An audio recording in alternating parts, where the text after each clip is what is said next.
Hello बच्चों, कैसे हैं आप लोग। आई होप आप लोग बहुत अच्छे होंगे और तैयारी एकदम चल रहा होगा आप लोगों का। तो आज का जो सेशन है बच्चों वो हमारा ये है combination of rational register. Right, register को कैसे कंबाइन किया जाता है ना। अगर हमें कहीं पे ज्यादा पावर का वोल्टेज चाहिए तो वहां पे हमें किस तरीके से कनेक्शन करने हैं, है ना, किस तरीके के सीरीज कॉम्बिनेशन करने हैं, पैरेलल करने, इन सारी बातों को आज हम डिस्कस करने वाले हैं इस लेक्चर में। राइट, तो देखो कॉम्बिनेशन, कॉम्बिनेशन वर्ड से ही लग रहा है कि कंबाइन मतलब क्या होता है, जोड़ना। किसको जोड़ना? रजिस्टर को जोड़ना, है ना। आपको यहां पे समझना है कि रजिस्टर को किस तरीके से जोड़ा जाता है और कितने तरीके हैं जिससे कि आप रजिस्टर को जोड़ सकते हो। तो जनरली अगर देखा जाए बच्चों, अगर हमारे पर्पस के लिए या हमें प्रैक्टिकली यूज के लिए अगर देखा जाए तो तीन तरीके होते हैं जिससे हम रजिस्टर को क्या करते हैं, कनेक्ट करते हैं। तो तीनों तरीके को आज हम एकदम ब्रीफ में समझाएंगे और एक एक करके सेपरेट लेक्चर सभी का आएगा आपके सामने। राइट, तो चलिए सबसे पहले देखते हैं। आपके माइंड में क्वेश्चन उठ रहा होगा कि सर ये तो रजिस्टर तो आपने लिख दिया, ओके, अब इसको हम ऐड कैसे करेंगे, यानी कितने तरीके से ऐड किया जाता है ये आपको देखना है। तो देखो बच्चों कितने तरीके से ऐड किया जाता है, इन बातों को भी हम समझेंगे। तो सबसे पहले देखो देयर आर थ्री, यानी इसको मेजर्स करने के लिए क्या होता है बच्चों, तीन तरीके होते हैं। यानी तीन तरीके से हम क्या कर सकते हैं, कनेक्ट कर सकते हैं। आप चाहे तो ऐसे लिख सकते हैं, there are three, there are three way to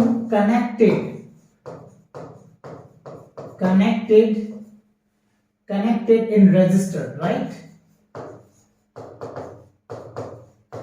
यानी हम क्या कर सकते हैं, इनको तीन तरीके से क्या कर सकते हैं बच्चों, रजिस्टर को कनेक्ट कर सकते हैं। जनरली आपने बच्चों वैसे पढ़ा होगा कि दो तरीके होते हैं, एक सीरीज कॉम्बिनेशन होता है और एक पैरेलल कॉम्बिनेशन में होता है। लेकिन बच्चों सीरीज और पैरेलल दोनों को अगर जोड़ देते हैं ना तो एक कॉम्बिनेशन आता है, मिक्स कॉम्बिनेशन, जो आपको बहुत ही इंपॉर्टेंट है आप लोगों के लिए, क्योंकि उससे आपको डायरेक्टली आपको डायग्राम बेस्ड यानी आपको सर्किट सॉल्विंग प्रॉब्लम उससे बहुत सारे आते हैं, तो उनको आपको करना बहुत जरूरी है। तो पहले एक एक करके सभी पार्ट को समझते हैं और सबसे इंपॉर्टेंट इनका डिस्कशन है बच्चों, जो मैं आपको लास्ट में करवाऊंगा, जो काफी इंपॉर्टेंट होने वाले हैं, जो अभी तक आपने पढ़ा भी नहीं होगा, क्योंकि यूट्यूब पे बहुत ऐसे बड़े बड़े यूट्यूबर्स हैं जो उन डिस्कशन पार्ट को रखते ही नहीं है, वो पेड बैच में चलाते हैं। तो आपको देखना है कंप्लीट लेक्चर, जिससे कि आपको जो डिस्कशन पॉइंट है वो काफी इंपॉर्टेंट होने वाला है आप लोगों के लिए।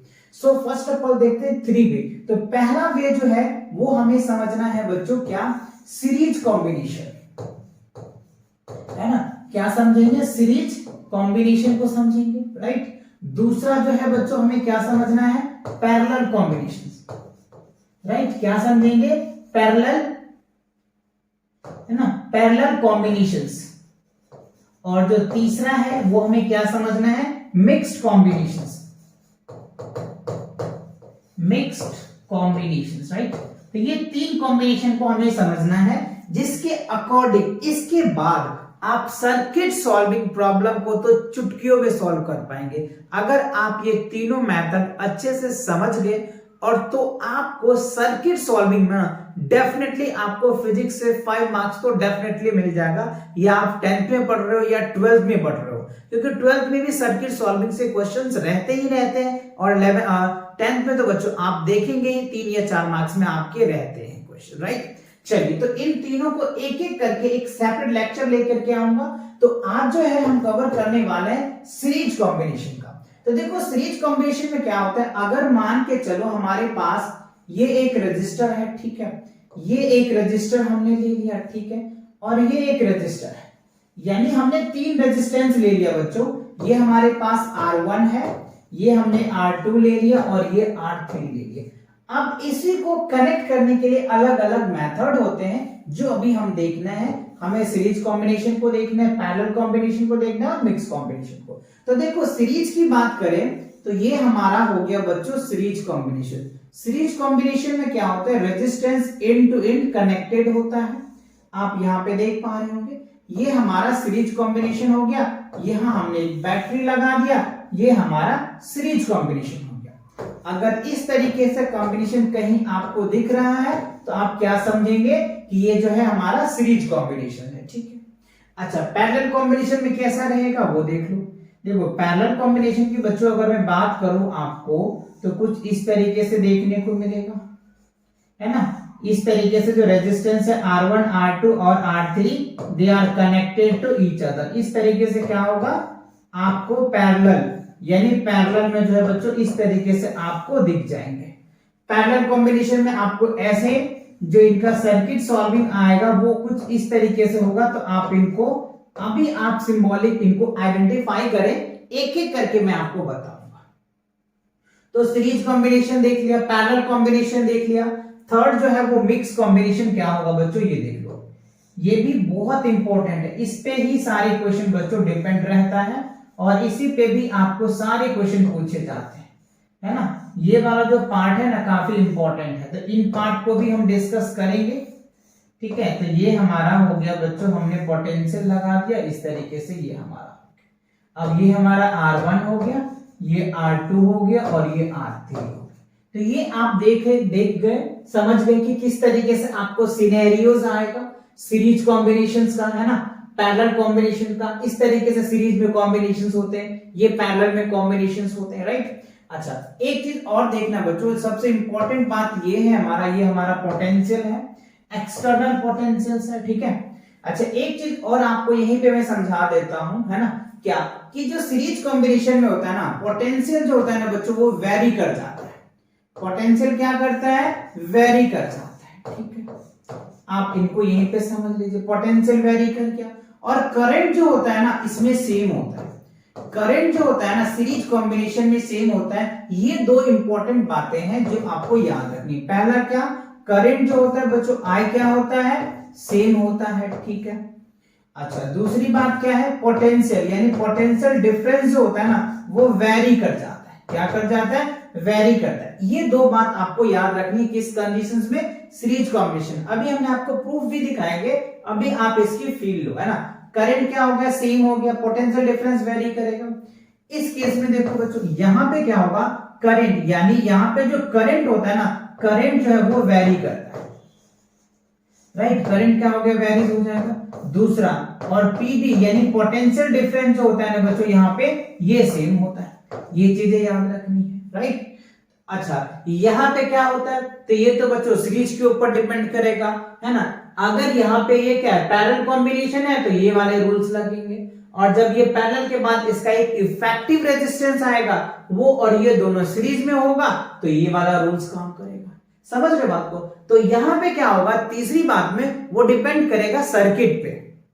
सर्किट आपके सीरीज कॉम्बिनेशन आप कैलकुलेशन कर रहे हैं या पैरेलल कॉम्बिनेशंस आप कैलकुलेशन कर रहे हैं, उनके अकॉर्डिंग ये डिपेंड करेगा। तो ये जब हम क्वेश्चन करेंगे तो आपको डिटेल एक एक करके पॉइंट बताएंगे। फिलहाल आपको ये समझ में आ गया, अच्छे से ये पॉइंट हो गया, आप इनको अच्छे से नोट कर लो। अभी मैं आपको सीरीज कॉम्बिनेशन प्रूफ करके दिखाऊंगा, इसका इफेक्टिव रेजिस्टेंस कैसे प्रूफ करते हैं या इक्विवेलेंट रेजिस्टेंस कैसे निकालता है, ये मैं आपको डिटेल समझाने वाला हूं।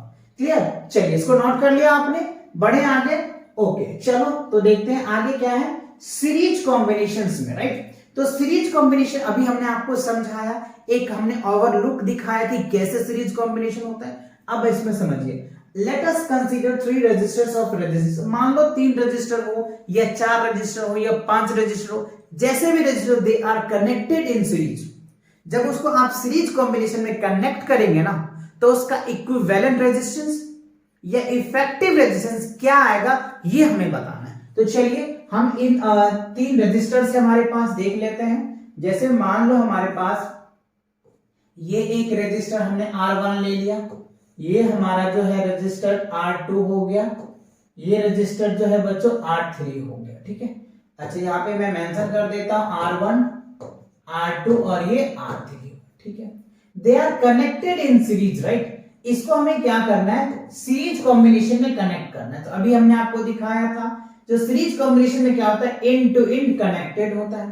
तो चलिए हम इनको बनाते हैं। ये हमारा हो गया बच्चों एक रजिस्टर R1, ये हो गया R2, ये हो गया बच्चों R3, ठीक है। They are connected in battery external, ये हमने बैटरी से कनेक्ट कर दिया, ठीक है। ये हमारा V हो गया, ये नेगेटिव और ये पॉजिटिव, तो यहां से करंट फ्लो करेगा I, राइट। तो I फ्लो किया इस तरीके से आ रहा है।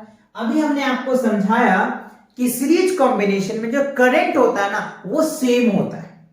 क्या होगा, इस रजिस्टर्स में यानी इस एप्लीकेंस में भी अगर जाता है, R1 में भी जाता है तो सेम करंट होगा, यानी R2 में भी जाता है रजिस्टर में सेम होगा और R3 में भी सेम होगा। यानी ये कह लीजिए सीरीज कॉम्बिनेशन में करंट जो होता है ना वो सेम होता है, दैट्स इट। तो सब में सेम आ गया। अच्छा, रिटर्न आ जाएगा फिर I। अब देखो सबसे इंपॉर्टेंट बात है कि जो पोटेंशियल डिफरेंस है ना ये वेरी करता है, यानी इस एप्लीकेंस में जो पोटेंशियल डिफरेंस होगा वो V1 हो जाएगा, इसमें होगा V2 और इसमें V3 हो जाएगा। यानी आप ये समझ लीजिए एग्जांपल के रूप में, अगर हमें एक्सटर्नल पोटेंशियल अगर हमारे पास 20 वोल्ट है, एक्सटर्नल पोटेंशियल 20 वोल्ट है, तो ये 20 वोल्ट इन तीनों एप्लीकेंस में अलग अलग बढ़ जाएगा। हो सकता है एग्जांपल के लिए इसमें 5 वोल्ट चला गया हो, इसमें 10 वोल्ट गया हो और इसमें 5 वोल्ट हो गए, लेकिन जितना बच्चों एक्सटर्नल पोटेंशियल है ना उतना ही इंटरनल पोटेंशियल होगा, ये आपको याद रखनी है, दैट्स इट। समझ आ गया, यही मेन की है इसका, क्या कि जो एक्सटर्नल पोटेंशियल है, एक्सटर्नल पोटेंशियल V है तो V जो है वो V1 plus V2 plus V3 के इक्वल है। यही एक मेन कॉन्सेप्ट है जो आपको इफेक्टिव रेजिस्टेंस को प्रूव करने में हेल्प करेगा। ये बात आपको ध्यान रखनी है। तो ये बात आपको समझ में आ गया, ठीक है। अब देखो इस तीनों रेजिस्टर्स को अगर हम कनेक्ट करते हैं, कनेक्ट तो कर ही दिए, अब इनका एक इफेक्टिव यानी इस तीनों रेजिस्टेंस को जोड़ोगे तो एक इफेक्टिव रेजिस्टेंस आएगा, या ये कह लीजिए कि इक्विवेलेंट रेजिस्टर है। चलिए, तो इन तीनों को अगर हम जोड़ेंगे बच्चों तो कुछ इस तरीके से हमारा एक इफेक्टिव रेजिस्टेंस आ जाएगा, ठीक है। तो इसको हमने नाम दे दिया RS। RS मतलब इफेक्टिव रेजिस्टेंस कह लीजिए, या फिर आप इनको इक्विवेलेंट रेजिस्टेंस कर लीजिए इन सीरीज कॉम्बिनेशंस में, ठीक है। अच्छा, ये हमारा V हो गया, तो ये हमारा माइनस और ये प्लस, ठीक है। अब देखो इसमें हमें क्या करना है कि अब हमने इसमें जो जो चीजें लेट किया है, V को हमने पोटेंशियल लेट किया, ठीक है। B1 R1 रेजिस्टर्स का पोटेंशियल है, R2 R3 हमने रेजिस्टर ले लिया, ठीक है। V1 V2 V3 ये क्या हमारा पोटेंशियल डिफरेंस है ईच रेजिस्टर का, राइट। चलिए, तो इसमें देखो आपको इसको वर्ड में इस तरीके से लिख देना है, क्या, late V be the potential difference across the combinations and I be the current inflow through the circuit, ठीक है। तो I जो है यानी करंट इसके अंदर पास हो रहा है। If V1 V2 and V3 are potential difference, जो मैंने अभी आपको समझाया ही है कि V1 V2 V3 जो है वो पोटेंशियल डिफरेंस अक्रॉस, V1 जो है वो R के अकॉर्डिंग है पोटेंशियल्स, और V2 जो है वो R2 के अकॉर्डिंग है, और R3 जो है V3 के अकॉर्डिंग है, जो अभी हमने आपको दिखाया। R1 में V1 है, R2 में V2 है, इसके अकॉर्डिंग है रिस्पेक्टिवली, कि मतलब क्या होता है 1 by 1, राइट, ठीक है। तो ये चीजें हो गई। अच्छा, अब क्या करना है आप यहां पे समझिए, अभी हमने एक जो मेन की समझाया था, क्या कि ये जो एक्सटर्नल पोटेंशियल है ना वो इंटरनल पोटेंशियल्स के सम का इक्वल है। तो हम यहां पे लिख सकते हैं V इक्वल्स टू क्या लिखेंगे, V1 plus V2 plus V3 लिखेंगे। ये बात आपको समझ में आ गया, ठीक है। अब देखो ओम्स लॉ में आपने पढ़ा होगा, क्या V इक्वल्स टू IR होता है। ओम्स लॉ में आपने पढ़ा होगा V इक्वल्स टू IR होता है, ठीक है। तो अगर मैं इस V का पोटेंशियल निकालूं तो क्या हो जाएगा, I1 और क्या हो जाएगा, यानी इसका अगर आप निकालोगे तो यहां पे क्या होगा V1। अच्छा, एक मिनट बच्चों, यहां जो फॉर्मूला बनेगा वो क्या हो जाएगा, अभी हमने क्या बताया आपको potential V equals to IR, यानी यहां पे क्या होगा IR, और यहां पे कौन सा रेजिस्टेंस है R1 है, तो यहां पे हम R1 लिख देंगे, और इसका निकालेंगे तो क्या होगा IR2 हो जाएगा, और इसका निकालेंगे तो क्या होगा IR3 हो जाएगा, ठीक है। तो ये बात तो समझ में आ गया। अब इसका क्या निकालेंगे, तो देखो इसका अगर बच्चों निकालते हैं पोटेंशियल, तो देखो हमने यह इफेक्टिव रेजिस्टेंस, तो RS यहां पे क्या हो जाएगा, इसमें I तो बच्चों वही होगा I ना, आई तो सेम ही होगा, तो इनका क्या लिखेंगे, IRS लिखेंगे, या EFF भी ले सकते, किसी किसी बुक में इफेक्टिव दे देता है ना, किसी किसी बुक में बच्चों R इफेक्टिव दे दे, तो आप कंफ्यूज मत होना, वही बात है। इफेक्टिव क्या दिया, S है, तो आपको इक्विवेलेंट कॉम्बिनेशन में सीरीज में दे देता है, तो आप ये समझ लीजिए, ठीक है। अब आप देखो इसमें I सभी में कॉमन आ रहा है, तो I आप कॉमन ले लो, तो क्या बन जाएगा, R1 प्लस क्या हो जाएगा, R2 प्लस क्या होगा बच्चों, R3, ठीक है। तो इस I से ये I क्या होगा, खत्म हो जाएगा। तो फाइनली हमारा जो वैल्यू आया वो क्या निकल के आ गया, RS इक्वल्स टू क्या हो गया बच्चों, R1 प्लस R2 प्लस क्या हो जाएगा, R3 हो गया। ये आपका क्या निकल के आ गया, इक्विवेलेंट रेजिस्टेंस निकल के आ गया सीरीज कॉम्बिनेशन। तो बताओ कितना इजी था आपके लिए, कितने इजी है ये, आपको आसानी से, वैसे तो ये इसकी प्रूफ है, वो आपके इस बार सीबीएसई में नहीं दिया है, ये आपको प्रूफ नहीं पूछा जाएगा, सीधा सीबीएसई के सिलेबस में लिखा हुआ है, बट हाँ इस पे क्वेश्चंस आपको पूछे जाएंगे और बहुत सारे क्वेश्चन पूछे जाएंगे, तो ये जरूर आपको करना है। इसलिए मैंने इसके सारे पॉइंट्स आपको ये प्रूफ करके भी दिखाया कि रेजिस्टेंस जो होता है R1 plus R2 plus R3 हो जाएगा। अच्छा, अगर सर मेरे पास 4 रजिस्टर होगा तो कोई बात नहीं बच्चों, आप यहाँ पे 4 कर देना, 5 है तो 5 कर देना, 6 है तो 6 कर देना। तो ये बात है आपको समझ में आया, आप इनको अच्छे से नोट कर लेंगे, और ये 3 की जो बताया ना वो की याद करना। पहला क्या है, जो 3 पॉइंट पे ये टिकी हुई है, और इसी पे अभी डिस्कशन भी मैं आपको दिखाऊंगा कि करंट क्या होता है बच्चों, सेम होता है, ये आप याद रख लेना, ठीक है। दूसरी बात आपको क्या बताया, पोटेंशियल डिफरेंस जो होता है वो वेरीज करता है, ठीक है। और तीसरी बात जो है ना यहाँ पे, जो एक्सटर्नल पोटेंशियल होता है ना, इंटरनल पोटेंशियल के सम का इक्वल होता है, क्योंकि अंदर में 3 पोटेंशियल था, अगर 4 होता तो 4 भी इसके बराबर ही होता, 5 होता तो 5 भी बराबर होता। ये 3 मेन पॉइंट है, और ये 3 मेन पॉइंट अगर आपके दिमाग में बैठ गया तो आप इनको चुटकी बजाते ही प्रूफ करके दिखा दोगे। समझ आ गया, चलो तो ये क्लियर हो गए। अच्छा आगे बढ़ते हैं, अब देखो क्या है। अच्छा इसी के बेस पे बच्चों एक प्यारा सा अच्छा सा नन्हा सा मुन्ना सा एक क्वेश्चन दिया हुआ है, चलिए कुछ चुटकी बजाते आप कर पाएंगे। देखिए देयर कह रहे 3 resistance of 3 ohm 4 ohm and 5 ohm are connected in series. अच्छा अब ये आपको चेक करना है, 3 रजिस्टर्स पे मैंने आपको प्रूफ करके दिखाया और 3 रजिस्टर्स दिया हुआ है, और ये आपको पूछ रहा है कि बताओ अगर इन तीनों को कनेक्ट करेंगे सीरीज कॉम्बिनेशन में ना, तो इफेक्टिव रेजिस्टेंस या इक्विवेलेंट रेजिस्टेंस क्या आएगा। तो बता दो, बिना कैलकुलेशन का आप बता सकते हो बच्चों, इतना तो आपको समझ में आ ही गया होगा, बट फिर भी बच्चों फिजिक्स है तो प्रोसेस तो सॉल्व करना बनता है। तो देखो R1 जो है हमारे पास 3 ओम दिया हुआ है, ठीक है। R2 जो है बच्चों वो कितना दे रखा है हमें, 4 ओम दिया हुआ है, और अगर R3 की बात कर लूं तो ये हमारे पास 5 ओम दिया हुआ है, ठीक है।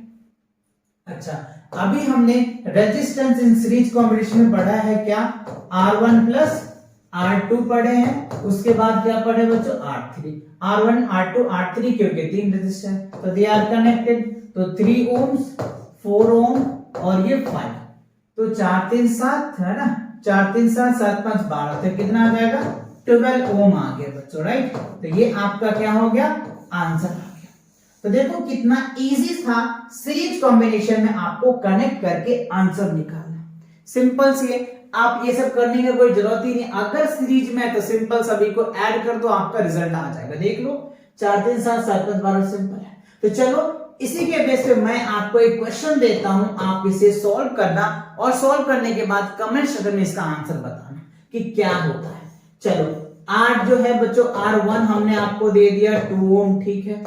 R2 जो है बच्चों हमने आपको दिया 3 ओम, ठीक है। और R3 जो है वो हमने आपको दे दिया माइनस का 2 ओम, राइट। इसका आंसर क्या होगा, आपको अगर ये चीजें समझ में आ गया तो कमेंट सेक्शन में बच्चों कमेंट करके जरूर बताना, जिससे कि मुझे लगेगा कि आपको एकदम कंसेप्ट क्लियर समझ में आ गया है।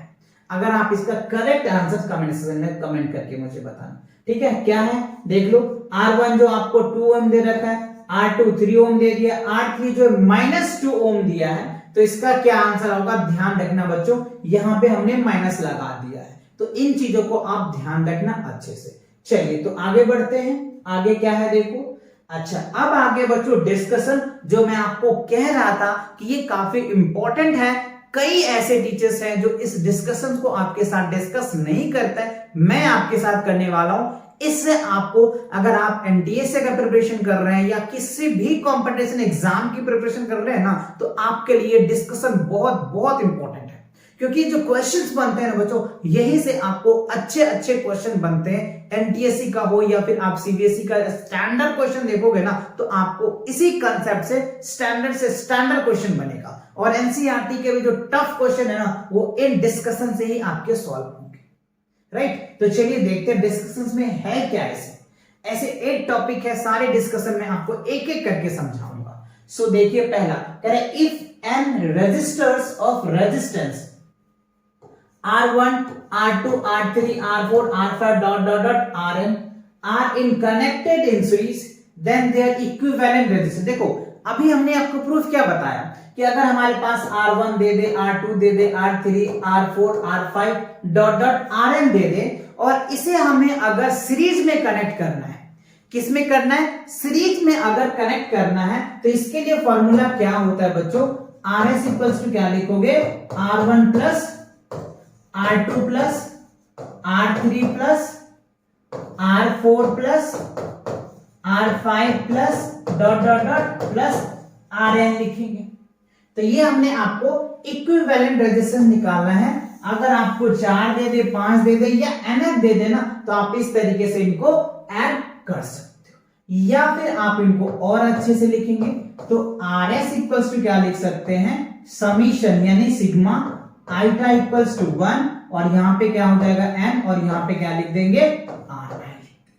ये भी आप शॉर्टकट में लिख सकते हो। अच्छा, ये जो है ना बच्चों, इसका जो साइन है समीशन बोलते हैं, है ना, क्या बोलते हैं, समीशन, राइट। ये होता है समीशन, इसका मतलब होता है सम। आप छोटा सा वर्ड में समझे, सम, सम मतलब यानी ऐड, ऐसे समझ लीजिए ना, समझ रहे बात को। तो इन सभी को ऐड करोगे तो आपका ये रिजल्ट आ जाएगा। तो ये आपके डिस्कशन है। जैसे आपके 4 रजिस्टर दे दे, 5 रजिस्टर दे दे, 6 रजिस्टर दे दे, और सभी डिफरेंट दे दे, तो ये फॉर्मूला लगेगा। सेम अगर दे दे तो उसके लिए अभी मैं बताऊंगा, आप वेट करो। अगर ये सभी क्या डिफरेंट है, ऐसे एग्जांपल के लिए मैं आपको बताऊं कुछ इस तरीके का, जैसे मान लो R1 की वैल्यू क्या दिया आपके पास, 2 ओम दे दिया। R2 की जो वैल्यू है ये आपको 1 ओम दे दिया, ठीक है। R3 की जो वैल्यू है ये माइनस का 3 ओम दे दिया, ठीक है। R4 की जो वैल्यू है ये आपको 5 ओम दे दिया। देखो 4 रेजिस्टर्स दिए हुए, यानी 4 एप्लीकेंट्स दिए, सभी का रेजिस्टेंस अलग अलग है।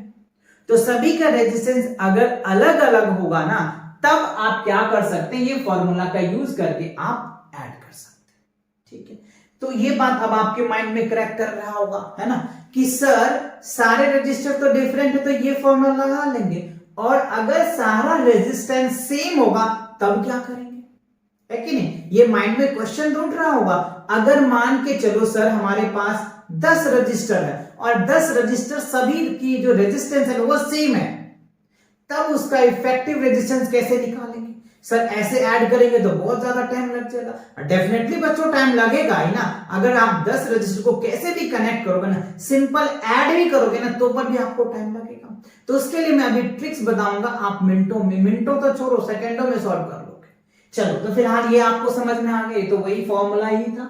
चलो दूसरा देखो, अब जो है आपका डिस्कशन नंबर 2, इफ ऑल, अब ध्यान देना, बहुत इंपॉर्टेंट बात कह रहा हूं मैं यहां पे, if all n registers are of equal resistors, if n register जो होगा are of equal resistance, that is R1 equals to R2 equals to R3 या R4 equals R5 R6 जितने भी ले लो, ठीक है, वो अगर R के इक्वल होता है तब आप क्या करेंगे, then, राइट, क्या करेंगे बच्चों, then प्रोडक्ट से देख लो, then their combination resistor Rs equals to R plus R dot dot dot R n times. देखो n टाइम्स है, क्या है, n टाइम्स है। तब इसका जो फॉर्मूला निकल के आता है बच्चों, वो क्या आता है, आर एस इक्वल यानी resistance in series equals to n into R होता है, बस खत्म।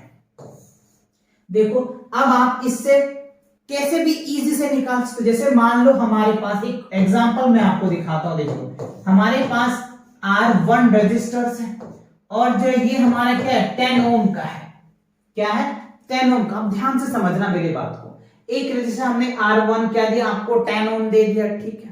अब क्या है ऐसे ही 10 रजिस्टर है, ऐसे ही 10 रजिस्टर हमने दे दिया, n की वैल्यू हमने 10 दे दिया आपको। 10 रजिस्टर है, they are connected in series combinations. क्या they are connected in series combination. तो आप फटाक से याद करने लग जाओगे, अच्छा सर आपने तो ऐसे बताया था ना R equivalent equals to R1 plus R2 plus R3 plus R4 plus dot dot dot Rn plus. ऐसे आपने 10 रजिस्टर को ऐसे ऐड करने लग जाओगे, जी नहीं। और ऐसे भी ऐड करोगे तो आंसर तो आएगा, लेकिन टाइम ज्यादा लग जाएगा और उतनी टाइम आपके पास होते नहीं। तो सिंपल देखो n पता चल गया, r पता चल गया, लगा दो फॉर्मूला, देखो ना 10 इंटू 10 बताओ कितने हो गए, 100 ओम हो गए जी, खत्म। ये आपका क्या हो गया सीरीज कॉम्बिनेशन का निकल के आ गया आंसर से। अब इतना करने की जरूरत ही नहीं है, या 10 टाइम्स 100 और भी इजी देखना है तो 10 टाइम्स 100, खत्म बात। बताओ कितना बेसिक्स था, यानी एक रजिस्टर में पता चल गया और टोटल नंबर पता चल गया, कितनी हमारे पास रेजिस्टेंस है, they are connected in series, easily you can find the answers. समझ रहे हो आपको, यही समझ रहे हो, तो आप इस तरीके से आसानी से निकाल सकते हो। अच्छा यहां से एक फॉर्मूला और आप बना सकते हो, क्या अगर आपको रेजिस्टेंस निकालना है, अननोन रेजिस्टर निकालना है, तो आर एस सीरीज अपन में क्या हो गया एन। ये फॉर्मूला भी बच्चों इस पे आपको एनसीईआरटी में 2 क्वेश्चंस है जो मैंने ऑलरेडी सॉल्व किया हुआ है। अगर आपने एनसीईआरटी के सॉल्यूशन देखना है तो आप चैनल पे विजिट करके इलेक्ट्रिसिटी का कंप्लीट लेक्चर्स है, सारे लेक्चर है, इंटेक्स के अलग क्वेश्चन है, एक्सरसाइज के अलग क्वेश्चन है, एग्जाम्पल तक के अलग अलग क्वेश्चन है, मैंने ऑलरेडी करवा रखा है, तो आप चैनल पे विजिट करके देख सकते हो, राइट। चलो तो ये फॉर्मूले भी आपके इंपॉर्टेंट है। मेन फॉर्मूला ये है, अगर ये आप लर्न कर लेते हो तो ये बहुत आसानी से कर सकते हो। तो ये दूसरा डिस्कशन था जो काफी इंपॉर्टेंट था, राइट। चलिए अब नेक्स्ट पॉइंट को देख लेते हैं क्या है। अगला पॉइंट देखो बच्चों, डिस्कशन नंबर 3 क्या है, current flow in each resistors in series combination is same. यही बात मैंने अभी आपको समझाया भी था कि हर एक आप एक रजिस्टर ले लो सीरीज कॉम्बिनेशन, या दूसरा लो, या तीसरा लो, या चौथा लो, पांचवा, कितने भी रजिस्टर ले लो, सब में जो करंट होगा ना वो सेम होगा। ये आपको क्या है, जैसे अभी हमने बताया था ना आपको, ये रजिस्टर हमने R1 ले लेते हैं, ये हमने R2 ले लिया, ये हमने रेजिस्टेंस R3 ले लिए, और ये हमने रेजिस्टेंस R4 ले। They are connected in a battery. मान लो यहां हमने एक बैटरी से कनेक्ट कर दिए, राइट, ये बैटरी से कनेक्ट कर दिए, तो यहां से अगर करंट जा रहा है ना तो करंट क्या होगा, सब में सेम होगा, सभी में करंट सेम होगा। यही कह रहा है यहाँ पे, है ना। R1 में भी रेजिस्टेंस वही होगा, करंट, है ना। R2 में भी करंट वही होगा, R3 में भी वही होगा, R4 में भी करंट वही होगा, यानी सीरीज कॉम्बिनेशन में करंट विल बी सेम, ठीक है। अच्छा दूसरा पॉइंट देखिए क्या है, दूसरा पॉइंट क्या है, potential difference across different resistors is different.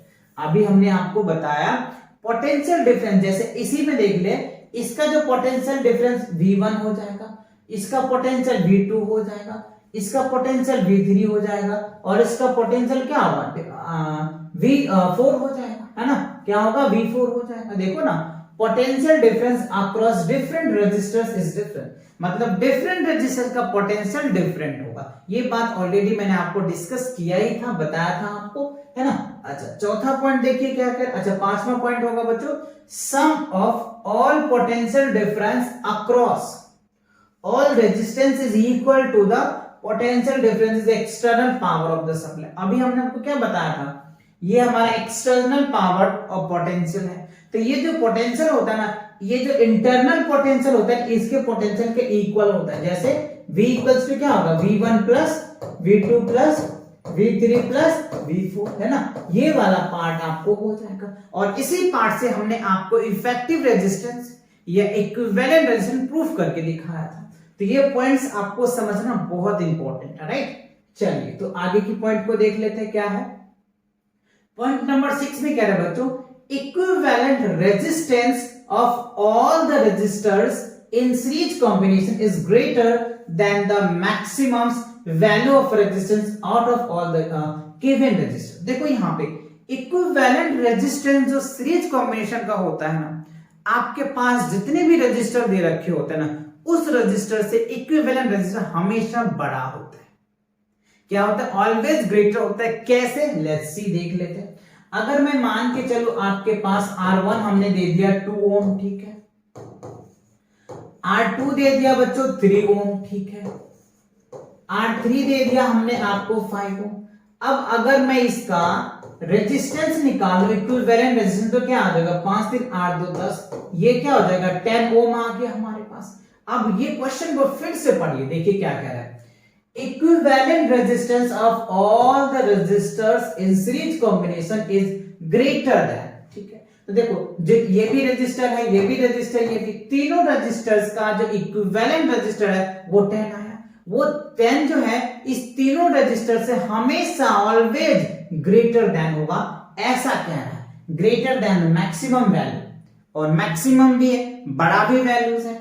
So of the out of the all this group, तो वही बात कह रहा है, ये आप समझ लीजिए। यानी आप ये समझो कि जितने भी रजिस्टर दे रखे होंगे सीरीज कॉम्बिनेशन में, उनका अगर कंबाइन करके जो इक्विवेलेंट रेजिस्टेंस आएगा या इफेक्टिव रेजिस्टेंस आएगा, वो बाकी रेजिस्टर से वो हमेशा ग्रेटर होगा, यानी मैक्सिमम वैल्यू होगा।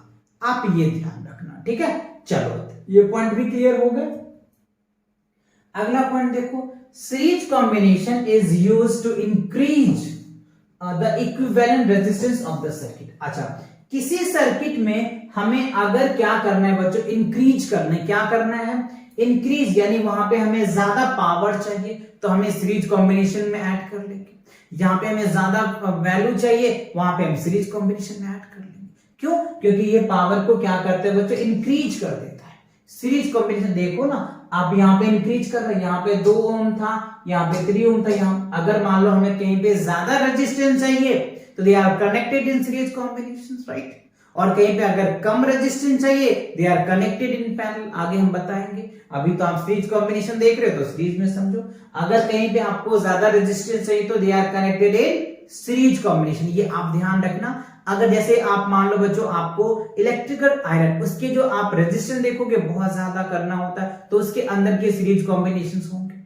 तो जो जो बड़े बड़े चीजें होती है ना, जैसे आप बड़े बड़े जैसे देखोगे, जैसे आप मान लो अगर एग्जांपल के लिए देखो ना, रेफ्रिजरेटर हो गया, ठीक है, उस सब में कहां पे करंट ज्यादा लगता है, कहां पे कम लगता है, वो रीजन सब बाद में बताऊंगा, अभी आप रहने दो। अब ये समझ लो, सिंपल सी बात है, जहां पे हमें रेजिस्टेंस ज्यादा करनी है तो they are connected in series combination, that is okay. चलिए नेक्स्ट पॉइंट को देख लेते हैं क्या है। अगला पॉइंट देखो, कह रहा है current across R1 and current across R2, that is, अगर मान लो हमें कह रहा है कि current across R1 and current across R2, that is क्या है? V1 upon V2 and that for the constant current. अच्छा, अगर मान के चलो बच्चों, करंट क्या होता है? सेम होता है। अगर मान लो करंट पास कर रहा है, यानी करंट कांस्टेंट है, इन द सेंस कि अगर 5 एम्पियर का करंट फ्लो कर गया तो वही 5 एम्पियर का अगर फ्लो करता रहा तो वो उसको हम कांस्टेंट मान लेते हैं, राइट। तो उस केसेस में क्या होता है बच्चों कि अगर मैं मान लूं तो I1 जो होगा वो क्या होगा? I2 के बराबर हो जाएगा। वैसे इसमें क्या होगा? I1 I2 तो होता ही नहीं बच्चों, क्योंकि करंट तो वेरी करता ही नहीं है। मैं ये मान के चल रहा हूं कि पहला रेजिस्टर के लिए हमने I1 नाम दे दिया और इसके लिए I2 हमने नाम दे दिया, राइट। तो उस केसेस में आपको पता है V इक्वल्स टू क्या होता है? IR होता है। फॉर्मूला आपने ओम्स लॉ में पढ़ा होगा। तो I इक्वल्स टू क्या लिखेंगे? V अपॉन में क्या होगा? R हो जाएगा, ठीक है। तो पहली अगर मैं सर्किट की बात कर लूं तो उसके लिए क्या हो जाएगा? V1 अपॉन में क्या हो जाएगा? R1। और दूसरी सर्किट की अगर मैं बात करूं तो V2 अपॉन में क्या हो जाएगा? R2 हो जाएगा। यही डेरिवेशन तो यहां पे दिया हुआ है, देखो ना। अगर फर्स्ट रेजिस्टेंस के अकॉर्डिंग और सेकेंड रेजिस्टेंस के अकॉर्डिंग करंट तो सेम ही है, यानी कांस्टेंट करंट है, तो उस केसेस में ये रिलेशन आपका एस्टेब्लिश्ड हो जाएगा। इसका मतलब क्या हुआ? फॉर कांस्टेंट करंट, यानी करंट जो है वो कांस्टेंट है। Constant in the sense zero नहीं है, कुछ तो करंट है। अगर 2 एम्पियर है तो 2 एम्पियर ही है, अगर 3 एम्पियर है तो 3 एम्पियर ही है, 1 एम्पियर है तो 1 एम्पियर ही फ्लो कर रहा है। मतलब उसमें आपको डिफ्लेक्शन नहीं हो रहा है कि कभी बढ़ रहा है कभी घट रहा है, एक प्रॉपर तरीके से जा रहा है। उस केसेस में ये रिलेशन आपको देखने को मिल सकता है और इसके बेस पे आपको न्यूमेरिकल बहुत ज्यादा आपसे पूछे जाएंगे। तो न्यूमेरिकल के ये सारे डिस्कशन बहुत इंपॉर्टेंट था। तो आई होप ये बातें आपको समझ में आ गई अच्छे से। अच्छा, तो इसमें क्या है कि V depends on directly to R। V क्या होगा, R पे डिपेंड कर रहा है, पोटेंशियल डायरेक्टली प्रोपोर्शनल। क्यों, अगर ये देखो ना यहाँ पे V इक्वल्स टू IR है ना जी, तो V इक्वल्स टू IR, तो I अगर हमारा कांस्टेंट होगा तो V किस पे डिपेंड करेगा, R भी तो डिपेंड करेगा। So V directly proportional to R and R directly proportional to V। ये दोनों एक दूसरे का क्या है, डायरेक्टली प्रोपोर्शनल है। वही बात यहाँ पे आपको मेंशन किया हुआ है। ठीक है, चलिए तो आगे बढ़ते हैं, अगला देखते हैं क्या है। अच्छा, इसी के साथ क्या होता है बच्चों, ये आपका जो सीरीज कॉम्बिनेशन का जो टॉपिक होता है कंप्लीट होता है। तो मिलेंगे नेक्स्ट लेक्चर के साथ बहुत जल्दी बच्चों, पैरेलल कॉम्बिनेशन के साथ। तब तक आपको इस सीरीज कॉम्बिनेशन में एटलीस्ट 10 क्वेश्चन आपको प्रैक्टिस करनी है और अच्छे से इनको प्रैक्टिस करके अच्छे कर लेना, राइट। चलिए तो मिलेंगे नेक्स्ट वीडियो के साथ बहुत जल्दी, तब तक पढ़ाई करते रहे। लास्ट में ये कहूंगा, सभी सफल हो। Thank you very much.